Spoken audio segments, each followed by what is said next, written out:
ओम श्री साई राम। ओम श्री साई साधु मानस परिशोधकाय नमः। 96। साधकों के अंतःकरण की शुद्धि करने वाले श्री साई को हमारा सादर प्रणाम। 1962 साल की यह कहानी। उस समय श्री पी के सावंत यह सहृदय और साधक वृत्ति के गृहस्थ महाराष्ट्र राज्य के कृषि मंत्री थे। उन्होंने शिरडी साई संस्थान का अध्यक्ष पद भूषित किया था। जब उन्हें मालूम हुआ कि शिरडी साई का पुनर्अवतार सत्य साई नाम से मशहूर है, तब उन्होंने श्री लक्ष्मण दास भाटिया नाम के एक सत्य साई भक्त से संपर्क किया। वहां उनका परिचय श्री काका साहब दीक्षित के भतीजे श्री माधव दीक्षित तथा डॉक्टर गाधिया के साथ हुआ। वहां उन्हें स्वामी जी की लीला और चरित्र के बारे में अधिक जानकारी मिली। एक बार श्री पी के सांवत जी प्रशांति निलयम के बारे में जानकारी पूछने के लिए श्री भाटिया के घर गए थे। उस समय उन्हें वहां एक लंबी कतार दिखाई दी। उन्होंने आश्चर्य से पूछा, ये क्या है? तब मालूम हुआ कि श्री भाटिया का पुराना नौकर, जो बहुत बीमार था और वैद्यकीय इलाज न मिलने से वह तीव्र वेदना से परेशान था, उसी समय डॉक्टर गाधिया ने अंतः प्रेरणा से स्वामी जी का स्मरण करके किंचित विभूति उसे सेवन करने दी और केवल आधे घंटे में वह पूर्णतया स्वस्थ हो गया।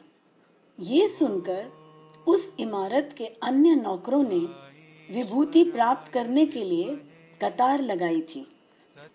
उसी समय श्री सांवत जी का वहां आगमन हुआ और उन्होंने डॉक्टर गाधिया को वह विभूति अपने मुख में डालने के लिए हठ किया।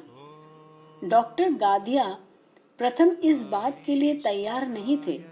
उन्होंने सांवत को कहा, मैं ये विभूति आपके हाथ में देता हूँ, वो आप सेवन कीजिए।